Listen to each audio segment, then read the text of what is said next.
26শে ফেব্রুয়ারি শেষ হলো 50 দিনের মহাকুম্ভ। অনেকে আমাকে বলেছে, এত কষ্ট করে কুম্ভমেলায় গিয়ে কি পেলে, কতটা পুণ্য হলো। তাদের বলি, শুধু পুণ্য স্নানের জন্য বা মোক্ষ লাভের জন্য আমি কুম্ভমেলায় যাইনি।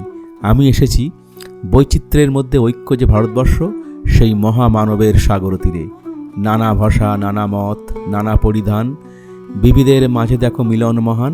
অতুল প্রসাদ সেনের এই কালজয়ী গানটির মূল বোধকে অব্যাহত রেখে একজন গর্বিত বাঙালি, একজন গর্বিত সনাতনী ও একজন গর্বিত ভারতবাসী হিসাবে এখানে এসেছি সেই মিলন মেলাকে চাক্ষুষ উপলব্ধি করতে।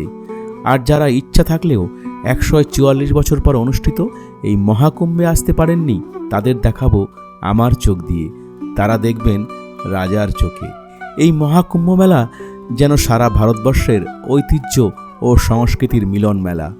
পরিসংখ্যান বলছে 13 জানুয়ারিতে শুরু হয়ে 26শে ফেব্রুয়ারি শেষ হওয়া 1.5 মাসের এই পুণ্য উৎসবে এবারের কুম্ভে তা সে ধর্মীয় ভাবাবেগ, আধ্যাত্মিক কিংবা পর্যটন, যে উদ্দেশ্যেই হোক, প্রায় 65 কোটি মানুষ প্রয়াগরাজের সঙ্গমস্থলে এসেছেন, যা শতাব্দীর বিরলতম ঘটনাগুলির মধ্যে একটি।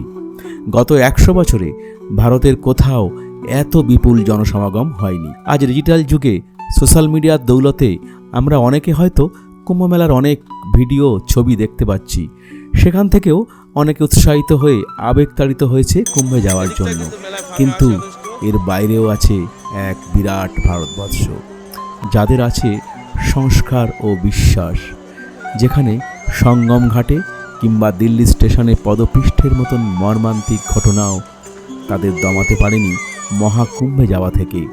শিশু থেকে বৃদ্ধ, বিভিন্ন বয়সের সুস্থ অসুস্থ মানুষ যেভাবে বিভিন্ন গাড়িতে, বাসে, ট্রেনে শত কষ্ট সহ্য করে যে বিশ্বাসে কিংবা আশায় এসেছে মহাকুম্ভের উদ্দেশ্যে, সেটাকে অবশ্যই কুর্নিশ জানানো উচিত। আমিও প্রণাম জানাই সেই সব গর্বিত ভারতবাসীকে।